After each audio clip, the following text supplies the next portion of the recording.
Local ট্রেনে senior citizen সিটে বসে আছেন যারা, তারা সকলেই সিনিয়র সিটিজেন। ব্যতিক্রম কম বয়সী একটি ছেলে, বয়স 25-26, হাওড়া থেকে বসে আসছে ওনাদের সাথেই। ঘটনাটা আজ সকালের।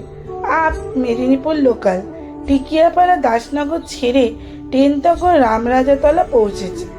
রামরাজাতলা স্টেশন থেকেই উঠলেন এক বয়স্ক ভদ্রলোক, বয়স 65 বা তার বেশি, ওই একটু হবে আর কি। প্যান্ট শার্ট পরিহিত, মাথায় রয়েছে একটি টুপি। উনি যখন সিনিয়র সিটিজেন সিটের সামনে এসে দাঁড়ালেন, আশেপাশে দু একজন ওই ছেলেটিকে বলল, এটা সিনিয়র সিটিজেনের সিট, উঠে দাঁড়াও, উনি বসবেন। পাশে দাঁড়িয়ে থেকে অন্য একজন বলে উঠলেন, আরে ভাই, দেখতে পাসনি কি লেখা আছে? বয়স্ক মানুষটাকে বসতে দে। ছেলেটি উঠে দাঁড়াতে যাবে, ওই সিনিয়র সিটিজেন ভদ্রলোক নিজে থেকেই বললেন, তুমি বসো, মনে হচ্ছে ওর শরীরটা খুব খারাপ আছে। ছেলেটি বলল, না না, ঠিক আছে, আমি দাঁড়িয়ে যেতে পারবো, আপনি বসুন। ছেলেটি উঠে পড়তেই বয়স্ক ভদ্রলোক হাতটা ধরে বসিয়ে দিতে গিয়ে বললেন, ঠিকই ধরেছি, তোমার গায়ে তো জ্বর। তারপর কপালে হাতটা দিয়ে বললেন, বেশ গরম তো, বসো বসো, যাবে কদ্দূর? উস্কো খুস্কো চুলে রুগ্ন শরীর থেকে উত্তর এলো, কোলাঘাট। কোলাঘাট? বাবা, সে তো অনেক রাস্তা, এই জ্বর গায়ে বসো তুমি।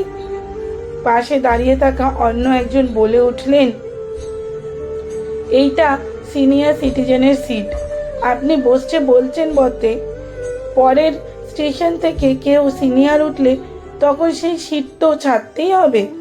বয়স্ক ভদ্রলোক বললেন, কে বলেছে ছাড়তে হবে? আমার সিটে ও বসেছে, আমি না বসে ওকে বসিয়েছি, সেরকম কেউ উঠলে তখন দেখা যাবে। আমি যাব মেচেদা, দেখছি ছেলেটা অসুস্থ, গায়ে জ্বর, আমি বয়স্ক নাগরিক হতে পারি, আমারও তো ছেলে মেয়ে আছে, ওদেরও তো শরীর খারাপ হয়, তখন তো স্থির থাকতে পারি না, অস্থির হয়ে উঠি, কত কঠিন কাজ অনায়াসে করে ফেলতে পারছি, আর এই সামান্য দাঁড়িয়ে যাওয়া, এই অভ্যেস আমার আছে। বাবা, তুমি নিশ্চিন্তে রিল্যাক্স করো, আমি দাঁড়াচ্ছি।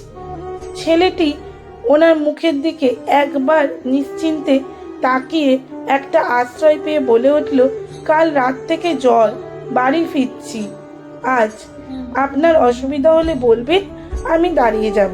তুমি ও নিয়ে ভেবো না, আমিও মাঝে মাঝে ভিড় টেনে উঠি, তোমাদের মতো কম বয়সী ছেলেরাই আমাকে সিট ছেড়ে দেয় কখনো কখনো, মানবিকতা যায়নি হারিয়ে আজও।